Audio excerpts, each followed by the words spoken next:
ನಮಸ್ತೆ ನಮ್ಮೆಲ್ಲ ವೀಕ್ಷಕರಿಗೆ. ನಾವು ಇವತ್ತು ಬೆಳ್ತಂಗಡಿ ತಾಲೂಕಿನ ಕೊಕ್ಕಡ ಸಮೀಪ ಇರುವಂತಹ ಕೃಷ್ಣಪ್ಪ ಗೌಡರ ತೋಟದಲ್ಲಿರುವಂಥದ್ದು. ವಿಷಯ ಏನಂತ ಹೇಳಿದರೆ, ನಾವು ಈಗಾಗಲೇ ಬೆಳ್ತಂಗಡಿ ತಾಲೂಕಿನಾದ್ಯಂತ ಎಲೆಚುಕ್ಕಿ ರೋಗದ ಬಗ್ಗೆ ಒಂದಷ್ಟು ಅವೇರ್ನೆಸ್ಸನ್ನು ಕೊಡ್ತಿರುವ ಕಾರಣ ಇವರ ತೋಟಕ್ಕೆ ಕೂಡ ನಾವು ಸ್ವಲ್ಪ ಸಮಯದ ಮುಂಚೆ ಭೇಟಿ ಕೊಟ್ಟಿದ್ದೇವೆ. ಹಾಗಾಗಿ ಎಲೆಚುಕ್ಕಿ ರೋಗ ಹೇಗೆ ಇತ್ತು ಮತ್ತು ಇಲ್ಲಿ ಹೇಗೆ ಇವರು ನಿರ್ವಹಣೆ ಮಾಡಿದ್ದಾರೆ ಅನ್ನೋದನ್ನು ನಾನು ಅವರಿಂದಲೇ ಮಾತಾಡಿಸ್ಕೊಳ್ತಾ ಇದ್ದೇನೆ ಇವಾಗ. ಸರ್ ನಮಸ್ತೆ ಸರ್. ನಮಸ್ಕಾರ. ನಮ್ಮ ಹೆಸರು ಸರ್? ನನ್ನ ಹೆಸರು ಕೃಷ್ಣಪ್ಪ ಗೌಡ. ಇದು ಮನೆ ಹೆಸರು? ನನ್ನ ಹೆಸರು ಕಟ್ಟೆಮಜಲು, ಚೌಕರಾಡಿ ಗ್ರಾಮ, ಕಡಬ ತಾಲೂಕು, ಕೊಕ್ಕಡ ಸಮೀಪ ಬರುತ್ತೆ. ಕೊಕ್ಕಡ ಸಮೀಪ ಬರುತ್ತೆ. ಓಕೆ ಸರ್, ನಿಮಗೆ ಇಲ್ಲಿ ಎಳಚುಕ್ಕಿ ರೋಗ ಎಷ್ಟು ಟೈಮಿಂದ ಇಲ್ಲಿ ಕಂಡು ಬಂತು ಅಂತ ಹೇಳಿ? ಸರ್, ನಮಗೆ ಎಲೆಚುಕ್ಕಿ ರೋಗ ಅಂದರೆ 2-3 ತಿಂಗಳಿಂದ ಬರ್ತಾ ಇತ್ತು. ಆವಾಗ ನಾವು ವಿಜಯದಿಂದ ಅಲ್ಲ, ಎಷ್ಟು ಪ್ರಮಾಣದಲ್ಲಿ ಇತ್ತು? ಸಾಧಾರಣ ಒಂದು ಪ್ರಮಾಣ ಅಂದರೆ ಸಾಧಾರಣ ಒಂದು 100 ಪ್ರಮಾಣದಲ್ಲಿ ಇತ್ತು ಎಲೆಚುಕ್ಕಿ ರೋಗ. ಎಲೆಚುಕ್ಕಿ ರೋಗ 100 ಪ್ರಮಾಣದಲ್ಲಿ ಇತ್ತು ಅಂತ ಹೇಳ್ತಿದ್ರೆ, ಮತ್ತೆ ಎಲೆಚುಕ್ಕಿ ರೋಗದ ಲಕ್ಷಣಗಳು ಹೇಗಿರ್ತವೆ ಅಂತ? ಲಕ್ಷಣ ಅಂದರೆ ಚುಕ್ಕಿ ಅಂದರೆ ಸೋಗೆಗಳೆಲ್ಲ ಕೆಂಪಾಗಿ ಬಗ್ಗುವಂಥ ಸ್ಥಿತಿಯಲ್ಲಿ ಇತ್ತು. ಹಾಗೆ ಚಿಕ್ಕ ಚಿಕ್ಕ ಬೀಳುವಂಥದ್ದು. ಅಲ್ಲಿ ಅದರ ಬಗ್ಗೆ ಅವರು ನಿಮ್ಗೆ ಎಷ್ಟು ಗೊತ್ತಿಲ್ಲ, ಎಲೆಚುಕ್ಕಿ ರೋಗ ನಿಮ್ಮಲ್ಲಿ ಹೇಗಿತ್ತ ಅದನ್ನು ಅಷ್ಟು ವಿವರಣೆ ಕೊಡಿ ಅಂತ. ಅದೇ ಚುಕ್ಕಿ ಚುಕ್ಕಿಯಾಗಿ ಎಲೆಗಳು ಬಗ್ಗೋದಂತ ಕೆಂಪಾಗ್ತಾ ಇತ್ತು. ಮತ್ತೆ ಅದೇ ಮೆಡಿಸಿನ್ ಒಂದ್ಸಾರಿ ಹಿಂಗಾರ ಎಲ್ಲ ಹೇಗಾಗ್ತಿತ್ತು? ಹಿಂಗಾರ ಅಂದ್ರೆ ಇದು ಅಷ್ಟು ಜಾಸ್ತಿ ಎಲ್ಲಿಕ್ಕೆ ಆಗುದಿಲ್ಲ. ಹಿಂಗಾರ ಅಂದ್ರೆ ಇದು ಚಿಕ್ಕ ಗಿಡ ಅಲ್ವಾ, ಅಡಿಕೆ ಗೊನೆ ಇದ್ರೆ ಕಪ್ಪಾಗುವಂಥದ್ದು ಅಂತ ಅದು ಸ್ಥಿತಿ ಬರ್ತಿತ್ತು. ಆ ಥರ ಏನಾಗಿಲ್ಲ, ಆದರೆ ಫುಲ್ಲು ಕೆಂಪಾಗಿತ್ತು ಎಲ್ಲ ಗಿಡಗಳು. ನಿಮಗೆ ನಾವು ಶಿಲೀಂಧ್ರನಾಶಕವನ್ನು ಸಿಂಪಡಣೆ ಮಾಡಲಿಕ್ಕೆ 1 ಸಲ ಕೊಟ್ಟು ಮತ್ತೆ 2 ಸಲ ಕೂಡ ಕೊಟ್ಟಿವಿ ಅಲ್ವಾ?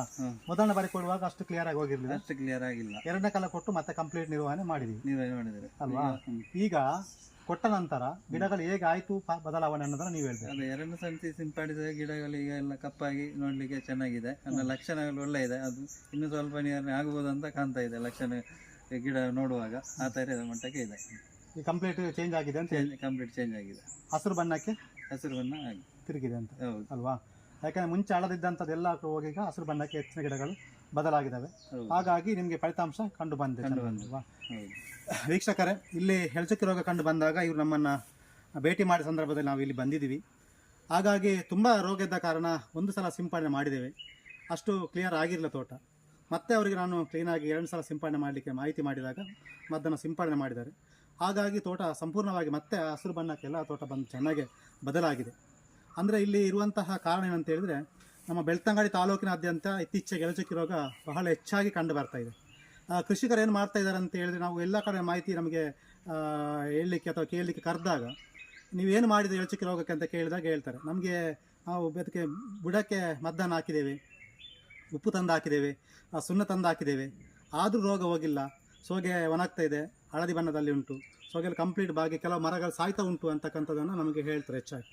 ಇಲ್ಲಿರುವಂಥ ವಿಷಯ ಏನಂತ ಹೇಳಿದರೆ, ಕೃಷಿಕರು ಎಲೆಚುಕ್ಕಿ ರೋಗ ಕಂಡು ಬಂದ ಈ ಸಂದರ್ಭದಲ್ಲಿ ಅದಕ್ಕೆ ಸೂಕ್ತವಾಗುವಂಥ ಮಾಹಿತಿ ಸಲಹೆಯನ್ನು ತೆಗೆದುಕೊಳ್ಳದೆ, ಅದಕ್ಕೆ ರೋಗ ಮೇಲೆ ಇರುತ್ತೆ, ಸೋಗೆಯಲ್ಲೆಲ್ಲ ಇರುತ್ತೆ, ಹಿಂಗಾರದಲ್ಲಿರುತ್ತೆ, ಅಡಿಕೆಯಲ್ಲಿರುತ್ತೆ, ಅಲ್ಲಿಗೆ ಮದ್ದನ್ನು ಸಿಂಪಡಣೆ ಮಾಡೋ ಬದಲು ಅವರು ಬೇರಿಗೆ ತಂದು ಮದ್ದನ್ನು ಹಾಕುವಂಥದ್ದು, ಸುಣ್ಣವನ್ನು ಹಾಕುವಂಥದ್ದು, ಉಪ್ಪನ್ನು ತಂದು ಹಾಕುವಂಥದ್ದು, ಇದರಿಂದ ರೋಗ ಹೋಗುತ್ತೆ ಅಂತ ಕಾಯ್ತಾ ಕೂರುವಂಥದ್ದು, ಈ ಥರ ಒಂದು ಆಗ್ತುಂಟು. ಮತ್ತು ಕೆಲವು ಕಡೆ ಆ ರೋಗಗಳ ಪ್ರಮಾಣ ಇರ್ತದೆ, ಒಂದು ಇನಿಷಿಯಲ್ ಸ್ಟೇಜಲ್ಲಿ ರೋಗ ಇರ್ತವೆ, ಅದೇನು ಮಾಡ್ತಾರೆ ಅಂತ ಹೇಳಿದರೆ, ಇಲ್ಲ ಅದು ರೋಗ ಹೋಗುತ್ತೆ, ಬೇಸಿಗೆ ಬಂದಾಗ ಹೋಗುತ್ತೆ, ಏನು ಆಗಲ್ಲ ಅನ್ನುವಂಥದ್ದನ್ನೇ ಕಾಯ್ತಾ ಕೂರ್ತಿರ್ತಾರೆ. ಇದರಿಂದ ಕೂಡ ರೋಗ ಕೂಡ ಜಾಸ್ತಿ ಆಗ್ತಾ ಹೋಗುವಂಥ ಸಂಖ್ಯೆಗಳು ನಾವು ನೋಡ್ತಾ ಇದ್ದೀವಿ. ಹಾಗಾಗಿ ನಾವು ಹೇಳುತ್ತೆ ಇಷ್ಟೇ, ಎಲೆಚುಕ್ಕಿ ರೋಗ ಕಂಡು ಬಂದಾಗ ಪ್ರಾರಂಭದ ಹಂತದಲ್ಲಿ ಅದಕ್ಕೆ ನಾವು ಶಿಲೀಂಧ್ರನಾಶಕವನ್ನು ಸಿಂಪಡಣೆ ಮಾಡುವಂಥದ್ದು, ಅದನ್ನು ನಿರ್ವಹಣೆ ಮಾಡುವಂಥ ಕೆಲಸವನ್ನು ಮಾಡಿದರೆ ಸರಿಯಾದ ರೀತಿಯಲ್ಲಿ ಅದನ್ನು ನಿರ್ವಹಣೆ ಮಾಡಲಿಕ್ಕೆ ಸಾಧ್ಯ ಆಗ್ತದೆ ಅಂತ ನೋಡಿ. ಎಲೆಚುಕ್ಕಿ ರೋಗ ಅಂತಕ್ಕಂಥದ್ದು ಕೊಲೆಟೋಟ್ರೈಕಮ್ ಸ್ಪೀಸಿಸ್ ಮತ್ತು ಫಿಲೋಸ್ಟಿಕ್ಟಿಕಾ ಅರೆಕಾ ಅಂತಕ್ಕಂತಹ ಶಿಲೀಂಧ್ರಗಳಿಂದ ಈ ರೋಗ ಕಂಡು ಬರುವಂಥದ್ದು. ಈ ರೋಗಗಳಿಗೆ ಕಂಡು ಬಂದಾಗ ಅದಕ್ಕೆ ಸಂಬಂಧಪಡುವಂತಹ ಶಿಲೀಂಧ್ರನಾಶಕವನ್ನೇ ನಾವು ಸಿಂಪಡಣೆ ಮಾಡಬೇಕು. ಇಲ್ಲಿ ಬುಡಕ್ಕೆ ಹಾಕುವಂಥದ್ದೊಂದು ಅಥವಾ ಮೇಲಿನ ಬೇರೆ ಸಂಬಂಧಪಡುವಂಥ ಸಿಂಪಡಣೆ ಮಾಡುವಂಥದ್ದು, ಈ ಥರ ಮಾಡಿದರೆ ಕಂಟ್ರೋಲ್ ಮಾಡಲಿಕ್ಕೆ ಸಾಧ್ಯ ಆಗಲ್ಲ. ಈಗ ನಮ್ಮ ತಾಲೂಕಿನಲ್ಲಿ ತುಂಬ ತೋಟಗಳು ಮರಗಳು ಸತ್ತು ಹೋಗುವಂಥದ್ದು, ತೋಟ ಸಾಯುವಂಥದ್ದು ನೋಡ್ತಾ ಇದ್ದೀವಿ. ಆದರೆ ನಿರ್ವಹಣೆ ಮಾಡುವಾಗ ಅದಕ್ಕೆ ಏನು ಕೊಡಬೇಕು, ಅದನ್ನು ಕೊಡಬೇಕಂತಕ್ಕಂಥ ಮಾಹಿತಿಯೊಂದಿಗೆ ಕೊಟ್ಟರೆ ಮಾತ್ರ ಕಂಟ್ರೋಲ್ ಮಾಡಲಿಕ್ಕೆ ಸಾಧ್ಯ ಅಂತ ನೋಡಿ. ಪ್ರಾರಂಭದ ಹಂತದಲ್ಲಿ ಎಲೆಚುಕ್ಕಿ ರೋಗ ಕಂಡು ಬಂದಾಗ ನಾವು ಅದಕ್ಕೆ ರುಸ್ಟೋಕ್ ಅಂತ ಬರುತ್ತೆ, ಅದನ್ನು ನಾವು ಕೊಟ್ಟರೆ ನಿರ್ವಹಣೆ ಮಾಡಲಿಕ್ಕೆ ಸಾಧ್ಯ ಆಗ್ತದೆ. ಅದು ಜಾಸ್ತಿ ಆದಾಗ ರುಸ್ಟೋಕ್ ಸಾಕಾಗಲ್ಲ. ಆ ಟೈಮಲ್ಲಿ ನಮಗೆ ಅದಕ್ಕೆ ನಾವು ಫುನೋಟವನ್ನು ಕೊಡಬೇಕಾಗ್ಬೋದು, ಅಥವಾ ಮ್ಯಾಂಕೋಜಿಮ್ ಕೊಡಬೇಕಾಗ್ಬೋದು, ಆ್ಯಂಟ್ರೋಕೋಲ್ ಕೊಡಬೇಕಾಗ್ಬೋದು, ಅದರ ಒಟ್ಟಿಗೆ ನಾವು ಸಿಂಬ ಬರುತ್ತೆ ಅದನ್ನು ಕೊಡಬೇಕಾಗ್ಬೋದು, ಅಥವಾ ಪೊಟ್ಯಾಂಟ್ ಬರುತ್ತೆ, ನೋಮೈಟ್ಸ್ ಬರುತ್ತೆ. ಈ ಥರ ಸಂಬಂಧಪಡುವಂತಹ ಶಿಲೀಂಧ್ರನಾಶಕಗಳು ತುಂಬ ಇದ್ದಾವೆ. ಇದರ ಟೆಕ್ನಿಕಲ್ ನೇಮನ ಹಿಂದಿನ ವಿಡಿಯೋಗಳನ್ನು ಹೇಳ್ಕೊತ ಬಂದಿದ್ದೀನಿ, ಹಾಗೆ ಮತ್ತೆ ಅದು ರಿಪೀಟ್ ಮಾಡೋಕ್ಕಾಗಲ್ಲ. ಆದ್ದರಿಂದ ಎಲೆಚುಕ್ಕಿ ರೋಗ ಕಂಡು ಬಂದಾಗ ಇವರಿಗೆ ನಾನು ಏನು ಸೂಕ್ತವಾಗುವಂತಹ ಶಿಲೀಂಧ್ರನಾಶಕವನ್ನು ಕೊಟ್ಟಿದ್ದೇನೆ, ಹಾಗಾಗಿ ಅದು ಪರಿಪೂರ್ಣವಾಗಿ ಇಲ್ಲಿ ನಿರ್ವಹಣೆ ಆಗಿದೆ ಅಂತ. ಹೆಚ್ಚಿನ ತೋಟಗಳು ತುಂಬ ಯಥಾಸ್ಥಿತಿಗೆ ಬಂದಿವೆ, ಎಲ್ಲ ಗಿಡಗಳು ತುಂಬ ಹಸಿರಾಗಿ ಬಂದಿದೆ, ಗಮನಿಸ್ಬೋದು. ಈ ಥರ ನಮಗೆ ಸ್ಟಾರ್ಟಿಂಗ್ ಬಂದು ನೋಡಿದಾಗ ಈ ತೋಟ ಚೇಂಜ್ ಆಗುತ್ತಾ ಇಲ್ವಾ ಅನ್ನುವಂಥ ನನಗೊಂದು ಕೂಡ ಭಯ ಇತ್ತು. ನಾನು ನೋಡಿದಾಗ ಫಸ್ಟ್ ಟೈಮ್ ಮದ್ದು ಕೊಟ್ಟಾಗ ತೋಟ ಕ್ಲಿಯರ್ ಆಗಲಿಲ್ಲ. ಆ ಕಾರಣ ಸೆಕೆಂಡ್ ಟೈಮ್ ಕೂಡ ಅವರಿಗೆ ಚೇಂಜ್ ಮಾಡಿ ಮೆಡಿಸಿನ್ ಕೊಟ್ಟಿದ್ದೆ, ನಾನು ಚೇಂಜ್ ಮಾಡಿ ಕೊಟ್ಟೆ. ಅದರಲ್ಲಿ ಕೂಡ 2 ಚೀನಿನಾಶಕ ಚೇಂಜ್ ಮಾಡಿ ಕೊಟ್ಟೆ. ಆ ಥರ ಮಾಡಿದಾಗ ಎಲ್ಲ ಗಿಡಗಳು ಮತ್ತೆ ಚೇಂಜ್ ಆಯಿತು. ಮತ್ತು ಅವರು ಕೂಡ ಒಪ್ಪಿಕೊಂಡ್ರು, ಯಾಕಂತ ಹೇಳಿದರೆ ನಾವು ಹೇಳಿದನ್ನು ಕೂಡ ಸಜೆಷನ್ ಮಾಹಿತಿಯನ್ನು ಕ್ಲೀನಾಗಿ ಕೇಳಿ ಕೊಟ್ಟು ಅದೇ ಥರ ಅವರು ಕೂಡ ಮಾಡಿದ್ದಾರೆ. ಹಾಗಾಗಿ ತೋಟ ಚೆನ್ನಾಗಿ ಬಂದಿದೆ ಅಂತ. ಆದ್ದರಿಂದ ಎಳಚಕ್ಕೆ ರೋಗ ಕಂಡು ಬಂದಾಗ ಸೂಕ್ತ ಸಲಹೆ ಮಾಹಿತಿಯೊಂದಿಗೆ ನೀವು ಅದನ್ನು ಸಿಂಪಡಣೆ ಮಾಡುವಂಥ ಮದ್ದನ್ನು ಕೆಲಸ ಮಾಡಿದಲ್ಲಿ ನಮಗೆ ಎಳಚಕ್ಕೆ ರೋಗವನ್ನು ನಿರ್ಮೂಲನೆ ಮಾಡೋದು ಕಷ್ಟದ ಕೆಲಸ ಅಲ್ಲ. ಆದ್ದರಿಂದ ಆತ್ಮೀಯರು, ಇತ್ತೀಚೆಗೆ ಎಳಚಕ್ಕೆ ರೋಗ ಜಾಸ್ತಿ ಆಗ್ತದೆ. ಯಾಕಂತ ಹೇಳಿದರೆ ಒಂದನೇದಾಗಿ ಗಿಡಗಳಲ್ಲಿ ರೋಗ ನಿರೋಧಕ ಶಕ್ತಿ ಕೂಡ ಕಡಿಮೆ ಇದೆ. ಎರಡನೇದಾಗಿ ಈಗಿನ ವೆದರು ಪದೇ ಪದೇ ಮಳೆ ಬರುವಂಥದ್ದು ಮತ್ತು ಕೋಲ್ಡ್ ಆಗಿರುವಂಥದ್ದು, ಮೋಡ, ಇದರಿಂದ ಕೂಡ ರೋಗ ಕೂಡ ಉಲ್ಬಣಗೊಳ್ಳುವಂಥ ಸಂಖ್ಯೆ ಜಾಸ್ತಿ ಆಗಿದೆ, ಬಿಟ್ಟು ಕಡಿಮೆ ಅಂತೂ ಆಗಲ್ಲ. ಆದ್ದರಿಂದ ಎಳಚಕ್ಕೆ ರೋಗ ಕಂಡು ಬಂದಾಗ ಪ್ರಾರಂಭ ಹಂತದಲ್ಲಿ ಆದಷ್ಟು ಅದನ್ನು ನಿಯಂತ್ರಣ ಮಾಡಲಿಕ್ಕೆ ಪ್ರಯತ್ನ ಪಟ್ಟರೆ ಕಡಿಮೆ ಖರ್ಚಿನಲ್ಲಿ ಸುಲಭದಲ್ಲಿ ನಿಯಂತ್ರಣ ಮಾಡಲಿಕ್ಕೆ ಸಾಧ್ಯ ಆಗ್ತದೆ.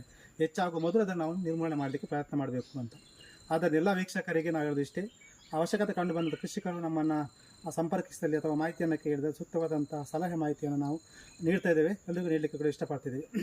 ಆ ವೀಕ್ಷಕರಿಗೆ ನೀವು ಕಡೆಯದಾಗಿ ನೀವು ದಾದ ಒಪಿನಿಯನ್ ಪಂಡ್ರೆ ಇಂಕಲ್ನ ಸರ್ವಿಸ್ ತಮ್ಮಿತ್ತು ತೆಂಕಲು ಇರೇ ಮತ್ತು ಕೂಡ ಕೆಲಸದ ಬಗ್ಗೆ మీరు ಎಂಕಲೆ ದಾದ ಪಂಡ್ರೆ ಇಷ್ಟಪಡೆ ಪರಂದು ಅಂದ ఆయన ಕೆಲವೊಂದು ನಿರಾಕರಿಸಕ್ಕಿಲ್ಲ ಪಂತೆ ಇಂಚ ಮೊನ್ನ ಇಂಚ ಮೆಡಿಸನ್ ಉಂಡು ಇಂಚ ಪೋಲೆ ಇಂಚ ಕೆಂತು ಎತ್ತೊಡ್ನೆ ಎಡ್ಡ ಮೆಡಿಸನ್ ಒಂದಾರು ಮಾಹಿತಿ ಕೊರಲ್ಲ ಬರ್ತಾರೆ, ಅಲ್ಲಿ ಮಾಹಿತಿ ಎಲ್ಲ ಬಂದ್ಪೇರು ಅಂಚ ಒಂದು ಫೋನ್ ನಂಬರ್ಲ ಕೊಡ್ತೆ. ಓಕೆ ಬೇರೆ ಖುಷಿ ಉಂಟು ಕೆಲಸದ ಕೆಲಸ ವಸ್ತು ಖುಷಿ.